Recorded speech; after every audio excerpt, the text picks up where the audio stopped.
मेरे चैनल में सभी विद्यार्थियों का हार्दिक अभिनंदन एवं स्वागत है। मुझे पूरा विश्वास है कि आप स्वस्थ होंगे, मस्त होंगे और पढ़ते होंगे। आज हम आपको 10th क्लास के 10 क्लास के पाठ 6 जिसका पाठ का नाम है बहादुर। बहादुर एक कहानी है और इस कहानी के लेखक अमरकांत जी हैं। इस कहानी के लेखक कौन है? अमरकांत जी हैं। इसमें क्वेश्चन आता है कि बहादुर के कहानी का सारांश लिखें। क्या क्वेश्चन आता है? बहादुर के कहानी का सारांश लिखें। सबसे पहले आपसे पूछेगा ये कि बहादुर क्या है, कौन सी विधा है, तो आपको क्या बताना होगा? कहानी। बहादुर कौन सी विधा है? कहानी है। अब कहेगा कि बहादुर कहानी का सारांश अपने शब्दों में लिखिए।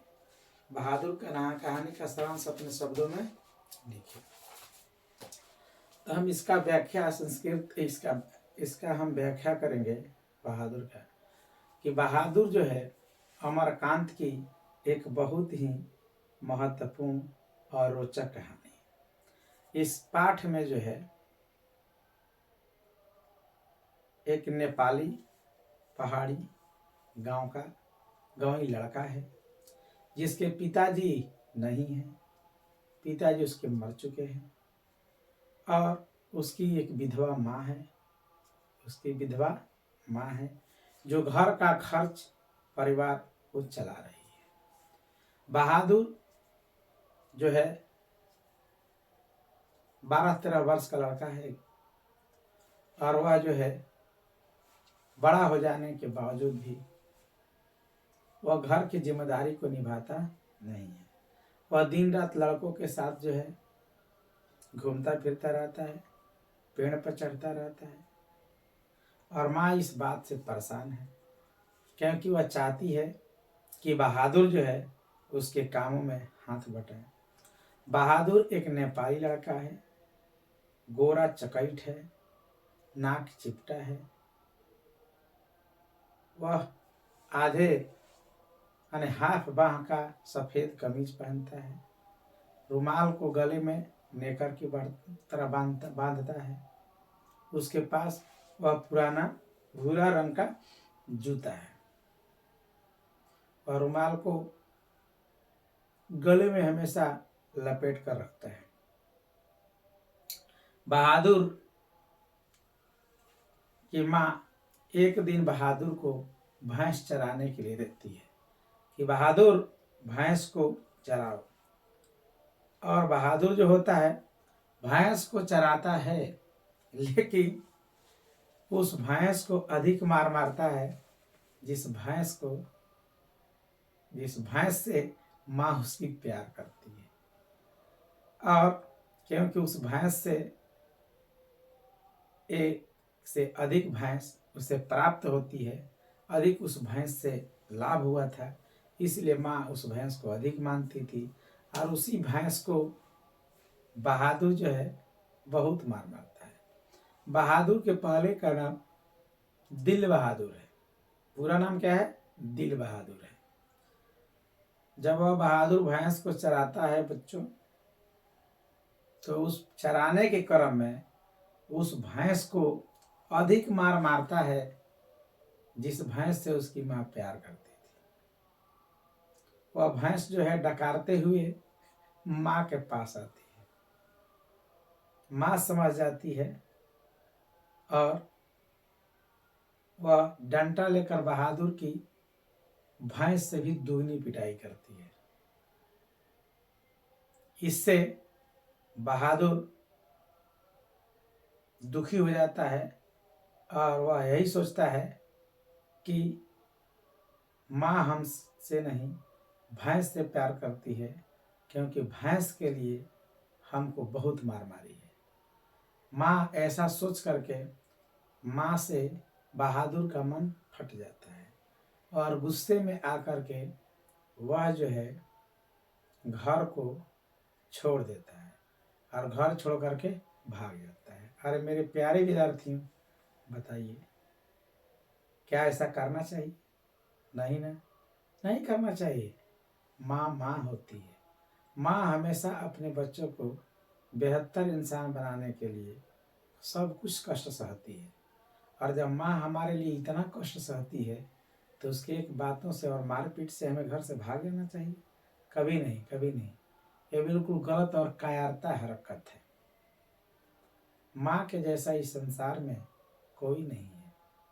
माँ हमारे लिए साक्षात देवी के समान है, जो 9 महीना तक हमें गर्भ में ढोती है, फिर उसके बाद कष्ट सहती है प्रसव अवस्था का, फिर वह हमें सुबह से शाम तक जब हम बच्चे रहते हैं, शिशु के रूप में रहते हैं, तो हमारी देखभाल करती है।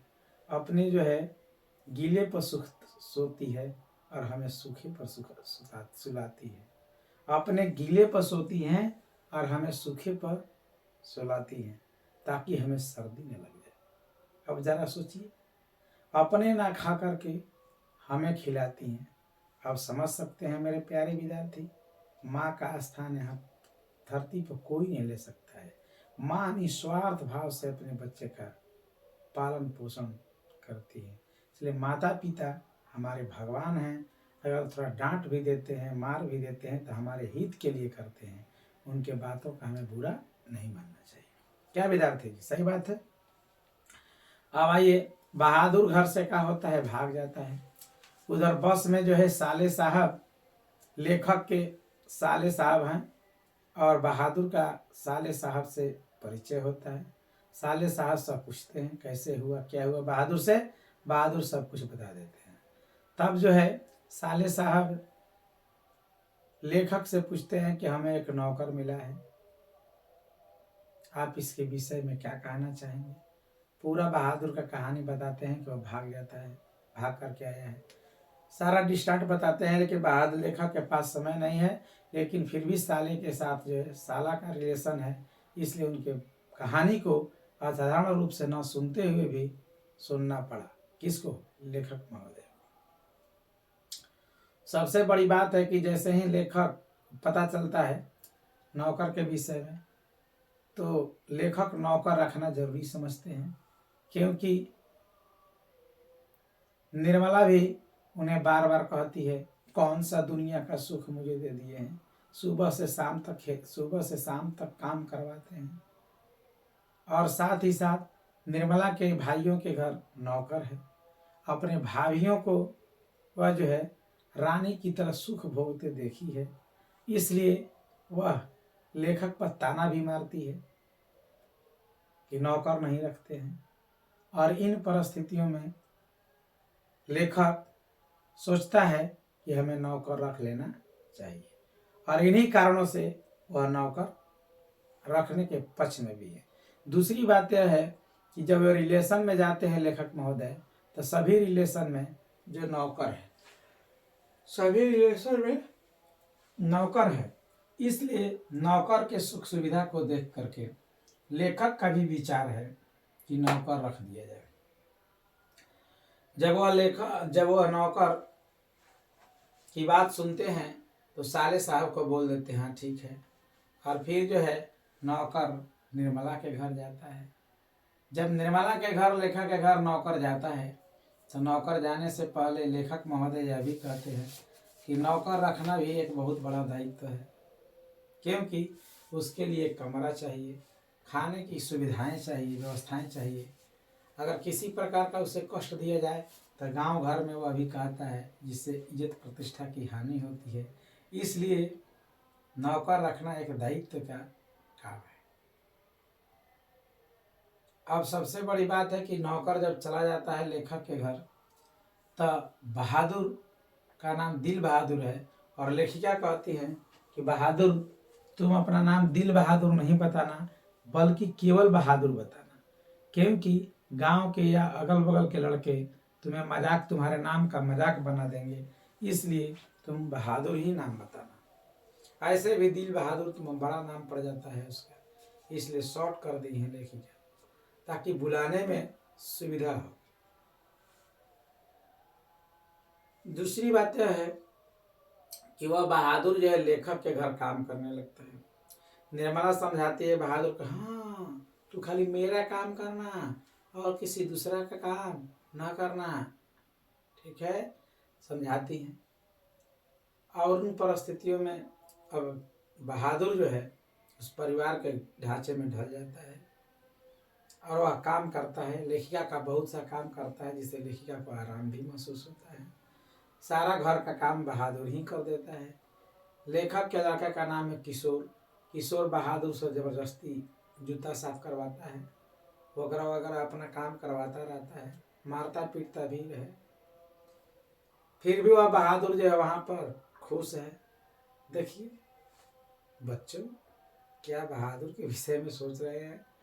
वो बेवकूफ़ लड़का वहाँ भई चलाने में दिक्कत था और यहाँ बर्तन वर्तन भी साफ कर रहा है, कपड़ा वपड़ा भी साफ कर रहा है। समझिए, भागने के बाद ऐसा ही स्थिति होता है। इसलिए माता पिता को छोड़कर, अपने घर को छोड़कर नहीं भागना चाहिए। जो माता पिता से जो पुत्र विमुख हो जाते हैं उसे भगवान भी माफ नहीं करते हैं। इसलिए हमें अपने माता पिता का आदर करना चाहिए। अगर ऐसा हरकत करता है बहादुर तो बहादुर मूर्ख है, उसकी सोच नहीं है। इसलिए हमें थोड़ी थोड़ी बातों पर अपने माता पिता और गुरु पर गुस्साना नहीं चाहिए, क्योंकि गुस्सा हमारे लिए हमेशा खतरनाक होता है। गुस्सा अपना ही भविष्य का करता है, बिगाड़ देता है, अपने भविष्य में आग लगा देता है। इसलिए गुस्सा तो बिल्कुल ही नहीं करनी चाहिए। अब सबसे बड़ी बात है, आइए कहानी की ओर। तो बहादुर जो है घर का काम करता है, किशोर का काम करता है, लेखिका का काम करता है, पूरे जबरदस्त काम करता है। सब लोग खुश भी हैं लेखक बहादुर को देख करके। वही ईमानदार भी है, परिश्रमी भी है। और आगे बढ़ते हैं तो जब वह बिस्तर पर जाता है सोने के लिए तो वह जो है बार बार दर्पण देखता है और बंदर की तरह करता रहता है। समझ गए? वह बार बार दर्पण देखता है, बंदर की तरह करता है और नेपाली गोल्ड टोपी पहनता है। वह अपना चेहरा दर्पण में देखता है और बहुत खुश रहता है। वह बंदर की तरह करता है। बाद में जेब से कुछ और भी चीज़ें निकालता है और निकाल कर खेलता है। आपको बता दे रहे हैं कि बाद में जेब से कुछ और भी चीज़ निकाल कर खेलता था। अब आप ध्यान दीजिएगा, अब बहादुर जहाँ पर नौकर है वहाँ पर एक रिलेशन वाली रिश्तेदार आती है और बहादुर पर 11 रुपये का चोरी लगाती है। कै रुपये का? 11 रुपये का। बहादुर पर कितने रुपए का चोरी लगाती है? 11 रुपये का चोरी लगाती है। और इन परिस्थितियों में बहादुर को निर्मला लेखिका डांटती है, रिलेशन का बात है। उसके बाद लेखक महोदय आते हैं तब बहादुर को एक तमाचा मार देते हैं, जबकि बहादुर बार बार कहता है कि हमने पैसा नहीं लिया, हमने पैसा नहीं लिया। वो अपनी ईमानदारी का परिचय बार बार दे रहा है, लेकिन वह नौकर है ना, उसकी बात को सुनने वाला कौन है? नौकर के ही सबसे निम्न स्थिति और घर का सबसे नीचा सदस्य समझा जाता है, जो किसी भी आरोप को कोई भी आरोप लगा देता है। लेकिन मेरा कहना है कि नौकर को भी रिस्पेक्ट देना चाहिए, क्योंकि उस नौकर के कर चलते ही कोई मालिक बनता है। अगर नौकर नहीं होता तो मालिक का अस्तित्व नहीं होता। इसलिए हमें सभी लोगों के साथ अच्छा व्यवहार करना चाहिए, चाहे वह नौकर ही क्यों ना हो। उसके बाद जो है बहादुर को मार दिया जाता है, डांटा जाता है। बहादुर खाना नहीं बनाता है। बहादुर चुपचाप सुसुप्त अवस्था में बैठा हुआ है और उसे बहुत आंसू आ रहे हैं। उसे सबसे बड़ा दुख तो उस समय हुआ जब लेखक ने उन्हें मार दिया। अब सब कोई डांटता, कोई बात नहीं है, लेकिन लेखक के मारने से बहुत प्रभाव पड़ा, उसके दिल को चोट पहुंचा। और लेखिका भी कह दी कि तुम जो है बहुत जो है सहक गया है, बहक गया है, तुम बने बने खाना मिलता है, घर के तरह खाना मिलता है, इसलिए खाकर उदंड अपने से बनाओ और अपने से खाओ। वो अपने से न बनाता है, खाता है, उसी तरह से बैठा रहता है। इस प्रकार दृश्य ऐसा चल ही रहा था कि तब तक एक और घटना हो जाती है। उससे सील मांगा जाता है और सील वह ले जाता है। जैसे ही वह सील ले जाता है तो सील क्या होता है, फूट जाता है गिर करके। अब वह सोचता है कि अरे जब चोरी नहीं किए थे पैसा तो इतना मार मारा था, डांटा था, कचुम्बर निकाल दिया था, आज तो सीले फूट गया है, आज तो बहुत मार मराएंगे और डांटे जाएंगे। इसलिए जैसे ही सील फूटता है वह सीधा जो है भाग जाता है लेखा के घर से। और लेखा के घर से भाग जाने के बाद निर्मला खोजती है उसे, किशोर खोजता है उसे, और किशोर कहता है कि अगर बेचारा बहादुर मिल जाए तो मैं उसे भाई की तरह मानूंगा, किसी प्रकार का काम उसे जोर जबरदस्ती नहीं करूंगा, केवल एक बहादुर मिल जाता है। वह पूरे शहर को छान मारता है लेकिन बहादुर मिलता नहीं है। लेखिका को बहुत पछतावा होता है कि बहादुर अच्छा लड़का था, ईमानदार लड़का था, परिश्रमी था, वह सारा काम कर देता था। वह ईमानदार इसलिए था कि वह अपना सारा पैसा छोड़कर भी गया है, सारी वस्तु भी छोड़ करके गया है। लेखिका कहते मुझे पता था कि मेरी रिलेशन वाली ही झूठ बोल रही है और झूठा आरोप लगा रही है, मुझे बहुत अफसोस है, कम से कम बेचारा अपना पैसा तो ले गया होता।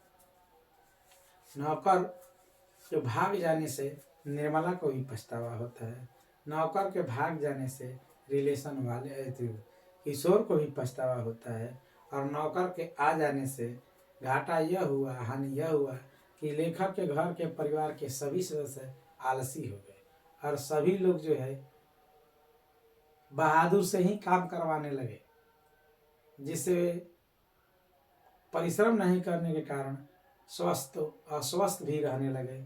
इस प्रकार हमें कुछ न कुछ काम करते रहना चाहिए जिससे शरीर क्या रहता है, स्वस्थ रहता है। अब मेरे प्यारे विद्यार्थियों, आपको बता देना चाहेंगे कि अब जो है बहादुर पाठ के जो क्वेश्चन आंसर प्रश्नोत्तर है उसकी हम चर्चा करते हैं। लेखक को ऐसा क्यों लगता है कि उस पर एक भारी दायित्व आ गया है। लेखक को घर का वातावरण ऐसा हो गया है, लेखक के घर का वातावरण ऐसा हो गया था कि उसे लग रहा था कि नौकर रखना बहुत जरूरी है, क्योंकि उनकी पत्नी निर्मला नौकर के लिए ताना मारती थी। लेखक की रिश्तेदारी में भी हर जगह नौकर था। अब प्रश्न था कि नौकर कब और कहाँ मिले। नौकर के रहने और खाने एवं वेतन की भी व्यवस्था होनी चाहिए। इसलिए लेखक को लगता था कि उस पर एक भारी दायित्व आ गया है। दूसरा, अपने शब्दों में पहली बार दिखे बहादुर का वर्णन कर आप पढ़े हैं कि बहादुर एक नेपाली लड़का था, गोरा था, चपैट था और उसकी नाक क्या थी, चपटा थी। वह जो आधी बाह का सफेद कमीज पहनता था, सफेद नेकर और भूरे रंग का पुराना जूता पहनता था। वह कद का छोटा था, छोटा ठिगना था, परंतु गले में स्काउट की तरह रुमाल को क्या करता था, बांध कर रखता था। लेखक को क्यों ऐसा लगता है, तीसरा क्वेश्चन है, लेखक को क्यों ऐसा लगता है कि नौकर बहुत जरूरी हो गया है। लेखक को क्यों ऐसा लगता है कि नौकर रखना बहुत जरूरी हो गया है। लेखक को क्यों ऐसा लगता है कि नौकर रखना बहुत जरूरी हो गया था। लेखक की पत्नी निर्मला के भाई के घर नौकर था। लेखक की पत्नी निर्मला के भाई के घर नौकर था। वह अपनी भाभीियों का सुख देखी थी, जबकि निर्मला को दिन भर काम करना पड़ता था। वह लेखक पर ताना भी मारती थी कि कौन सा दुनिया का सुख मुझे दे दिए है, दिन रात काम करना पड़ता है, इसलिए लेखक को नौकर रखना बहुत जरूरी था। लेखक को कौन सा किस्सा असाधारण विस्तार से सुनना पड़ा। लेखक बहादुर को घर से भाग जाने की किस्सा लेखक को साले साहब से असाधारण सुननी पड़ी, क्योंकि नेपाली लड़का अपनी माँ के घर से भागा था। अच्छा, बहादुर अपने घर से क्यों भागा था। बहादुर की माँ एक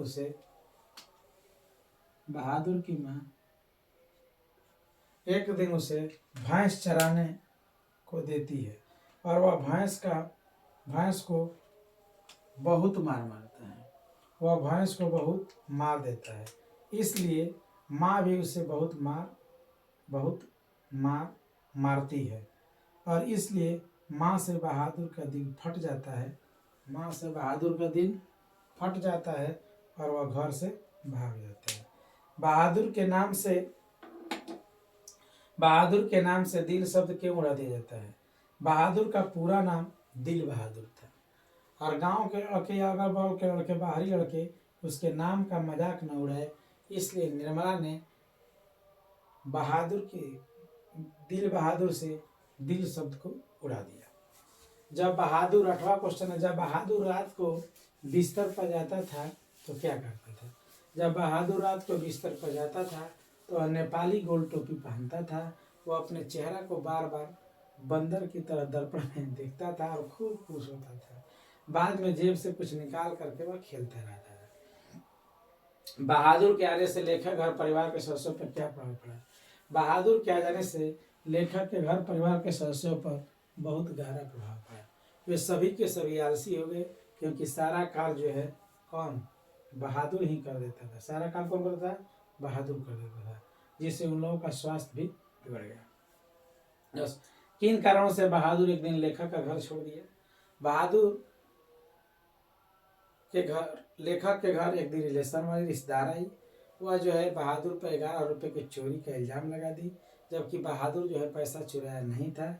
और इस इल्जाम के कारण लेखिका जो है उसको खूब डांटी, बोली।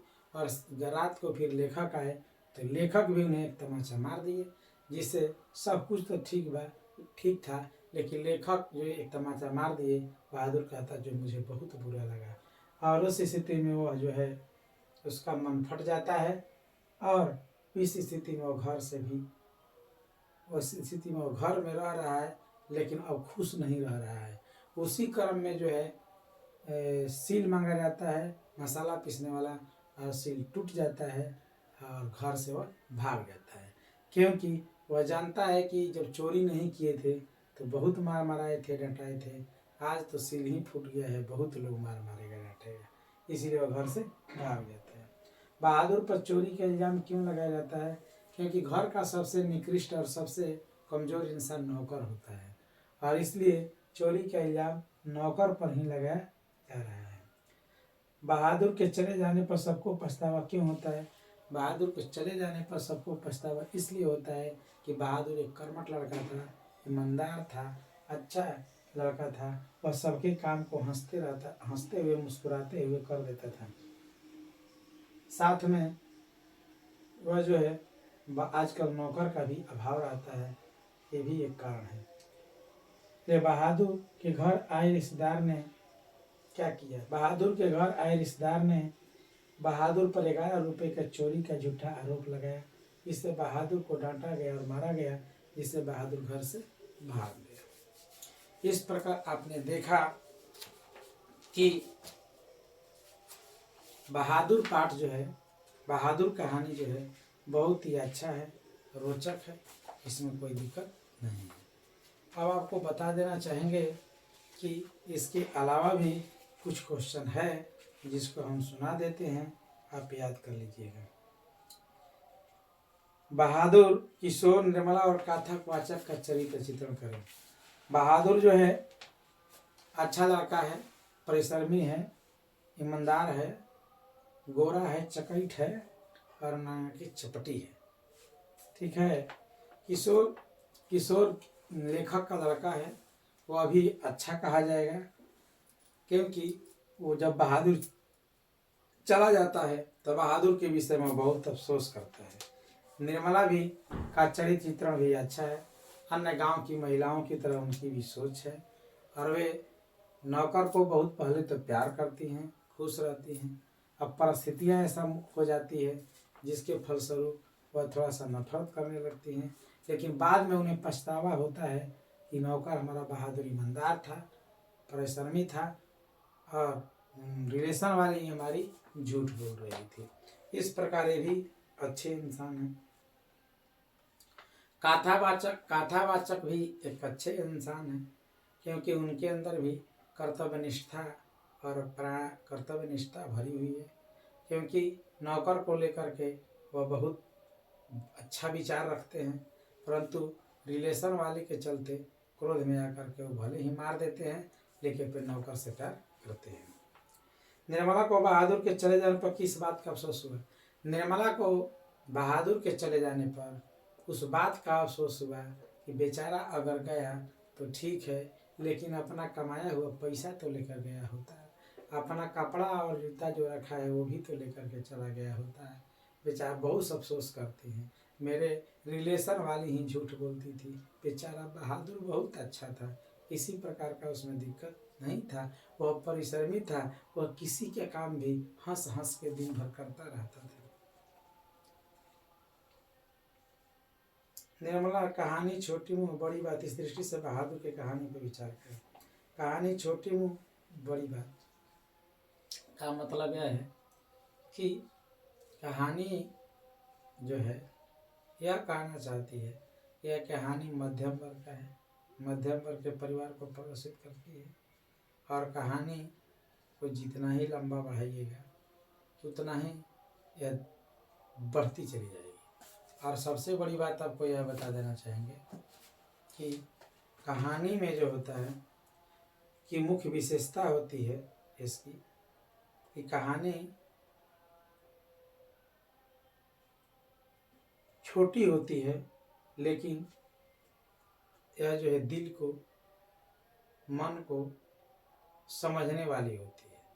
और ऐसा लगता है कि कहानी छोटी ही क्यों न हो, लेकिन मन में जो है एक विशेष प्रकार की मार्मिकता, भावना पैदा कर देती है, और वह जो है हमें समाज से सीख देती है, और वह कहानी से हमें कुछ शिक्षा मिलती है। इस प्रकार की कहानी बड़े उपन्यास होता है, और उसका छोटा रूप जो है बना करके कहानी तैयार किया जाता है। बहादुर नामक कहानी की विधा बहुत ही अच्छी है। यह मध्यम वर्गीय परिवार की विशेषता को बताया गया है और अपनी छोटी काया में ही प्रकट कर देती है। अर्थात कहानी का रूप बहुत छोटा है, लेकिन इसके कहने का अर्थ और बहुत ही विस्तृत है। यह बहुत आसपास की घटना को, बड़ी घटना को उजागर करती है। ऐसा घटना होता रहता है। कहानी का शीर्षक की सार्थकता बताइए। बहादुर कहानी का शीर्षक बिल्कुल ही सार्थक है, छोटा है, रोचक है, और उत्सुकता इस कहानी में बनी हुई है, क्योंकि यह कहानी बहादुर से लेकर के शुरू होती है, और बहादुर जैसे ही अपने घर से भागता है तो शुरू होती है, और जब लेखक के घर से भागता है तो कहानी समाप्त हो जाती है। और बहादुर को लेकर के उत्सुकता बनी रहती है कि बहादुर घर भागा, माँ के घर से तो कहाँ गया, फिर लेखक के घर से भागा तो कहाँ गया, ये तो पता ही नहीं है कि कहाँ गया।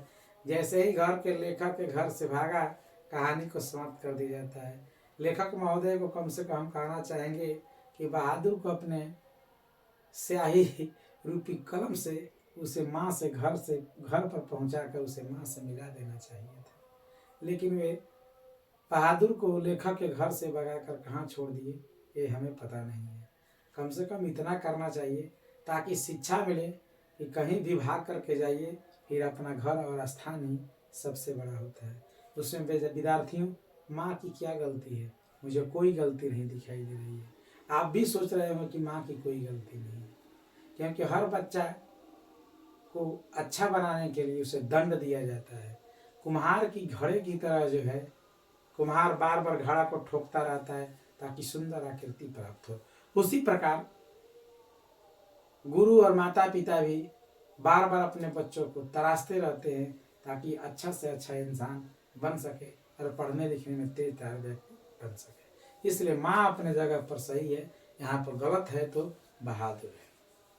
कहानी का सारांश प्रस्तुत करें। कहानी का सारांश यही है कि बहादुर नाम का एक लड़का है, उसकी माँ पिताजी नहीं है, उसकी विधवा माँ है, वह घर परिवार का खर्चा चला रही हैं, और वह जो है बहादुर से अपेक्षा करती हैं कि कभी कभी हाथ में काम बटाए, परंतु वह बहादुर हाथ में घर के काम में हाथ नहीं बटाता है। वह दिन भर पहाड़ी लड़कों की तरह जो घूमता फिरता है, वह पेड़ पर चढ़ता उतरता रहता है, इधर उधर घूमता है, लेकिन घर का काम नहीं करता है। एक दिन माँ उसे भैंस चराने के लिए देती है। वह भैंस को बहुत मार देता है, उस भैंस को, जिस भैंस को उसकी माँ बहुत मानती है। और वह भैंस मराने के बाद डकारती हुई माँ के पास आती है। माँ समझ जाती है कि बहादुर ने भैंस को अवश्य मारा होगा, और वह भी बहादुर को डंडा से भैंस से भी दुगनी पिटाई करती है। वही समय बहादुर का मन माँ से फट जाता है। वह सोचता है कि मेरी माँ नहीं कसाई है जो एक भैंस से प्यार करती है, और मुझे भैंस के लिए इतना मार मारी, इसलिए हम घर पर नहीं रहेंगे। और वह मन में प्लान बना लेता है और वह घर से भाग जाता है। उस परिस्थितियों में वह जब घर से भाग कर बस पकड़ता है, उसी समय लेखक के साले से परिचय होता है और बहादुर सारा अपना कहानी बताता है। वही कहानी जो है लेखक को सुनाते हैं उनके साले साहब। लेखक का मन नहीं है सुनने का, फिर भी असाधारण रूप से वो सुनते हैं, असाधारण कहानी, लंबा कहानी सुनते हैं। उसके बाद बहादुर जो है लेखक के घर चला जाता है। लेखक के घर के परिवार के सब लोग खुश हैं। निर्मला बहुत खुश है लेखिका, और कहते हैं कि हाँ बहादुर, तो खाली मेरा काम करना, आस पास पड़ोस वाले कहेंगे तो मत करना, और अपना नाम तो है बहादुर बताना, तुम्हारा दिल बहादुर नहीं बहादुर बताओ, क्योंकि दिल शब्द का लोग मजाक उड़ाएंगे, ठीक है, इसलिए तो अपना नाम बहादुर बताओ। और बहादुर जो है काम करने लगता है, लेखक के घर रहने लगता है, सभी परिवार के सदस्यों का काम पूरा करता है, सभी परिवार के सदस्य खुश हैं, और धीरे धीरे वे आलसी होते जा रहे हैं, क्योंकि उनका सारा काम बहादुर कर दे रहा है। एक दिन रिलेशन वाली आती है, वह 11 रुपये के चोरी का इल्ज़ाम बहादुर पर लगाती है, क्योंकि बहादुर पैसा नहीं लिया था। फिर भी बहादुर को डांटा जाता है, और लेखक आते हैं तो उसे पीटते भी हैं। इन परिस्थितियों में लेखक का दिल फट जाता है, और वह जो है घर से नाखुश रहने लगता है। इसी बीच उससे सील मांगा जाता है, और सील टूट जाता है। और इस प्रकार जो है वह सोचता है कि जब हम चोरी पैसा नहीं किए थे तो इतना मार मराए थे, डांटे गए थे, आज तो सील ही टूट गया है, आज तो बहुत मार मराएंगे, हमको भी मारते मारते तोड़ देगा। इसलिए वह जो है जैसे ही सील टूटता है और वह घर से कहा था भाग जाता है। यहीं पर कहानी क्या होती है, समाप्त होती है।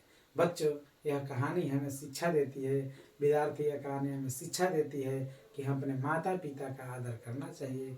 माता पिता कभी गलत नहीं हो सकते हैं, जब गलत होती है हमारी सोच गलत होती है। इसलिए हम माता पिता अगर इतना प्यार करते हैं, पालन पोषण करते हैं, मेरे लिए इतना कष्ट सहते हैं, तो उन्हें भी हमें डांटने का पूरा पूरा अधिकार है। हम अपने प्रिय विद्यार्थियों से निवेदन करते हैं और अनुरोध करते हैं कि अपने माता पिता के